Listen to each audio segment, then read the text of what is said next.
नमस्कार। आज आपके सामने प्रस्तुत है किंग्सवे कैंप दिल्ली 9 से एक संस्मरण जिसका शीर्षक है मेरी अम्मा। हमारी दुकान का नाम भाटिया जनरल स्टोर था, जो दालें, बेसन आदि सामान के साथ साथ चाय पकौड़ों के लिए मशहूर थी।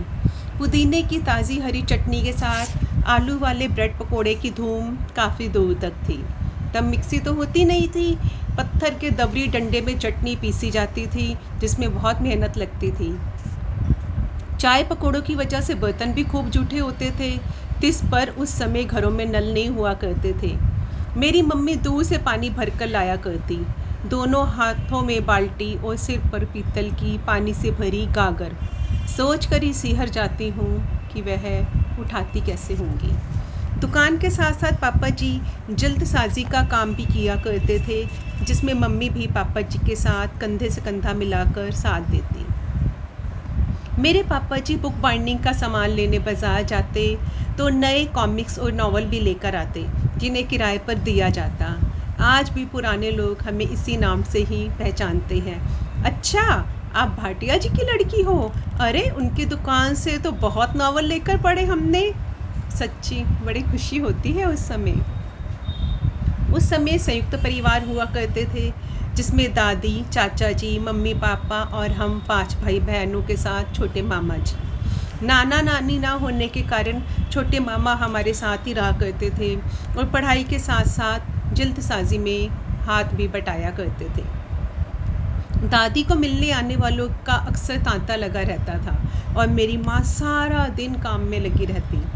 मुझे कभी कभी बड़ा गुस्सा आता कि माँ को तो पल भर को भी आराम नहीं मिलता।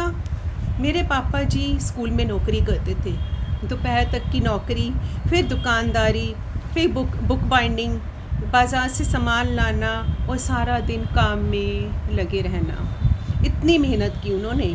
पुरानी बातों को याद करते हुए अक्सर कहते हैं, तेरी माँ को समय नहीं दे पाया, बहुत जल्दी चली गई वो।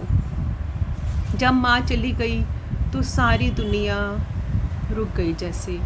मैं भाई बहनों में सबसे बड़ी, सिर्फ 10 साल की, और सबसे छोटा भाई मात्र 2.5 साल का। अब मोर्चे पर आ डटी मेरी बूढ़ी दादी, जिन्हें हम अम्मा कहा करते थे। गोरी चिट्टी, मध्यम कद, खूबसूरती की मलिका, मेरी अम्मा।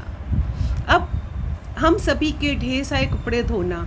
उस समय थाल में कपड़े धोए जाते थे। एक एक कपड़े को रगड़ रगड़ कर साफ़ करना, हमारा हर तरीके से ख्याल रखना, पलंग के पाए से बांध बधानी से छाछ बनाना, मक्खन निकालना, हमारे सिर में भर भर कर तेल डालना और ज़बरदस्ती हमारी आँखों में पीतल के मोटे सुरमच्चू से सुरमा लगाना।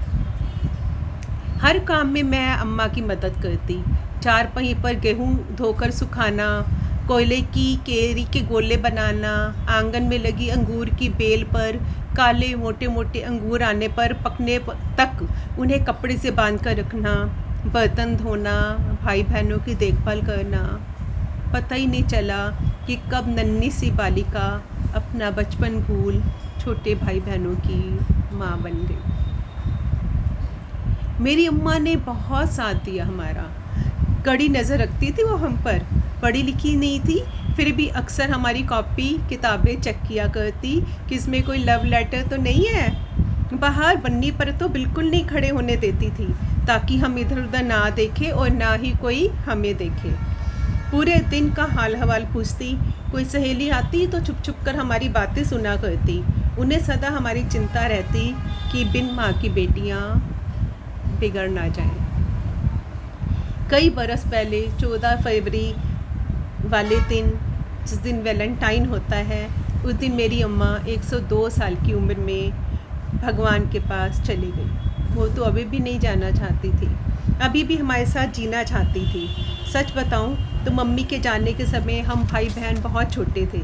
अम्मा ने हमें संभाल लिया।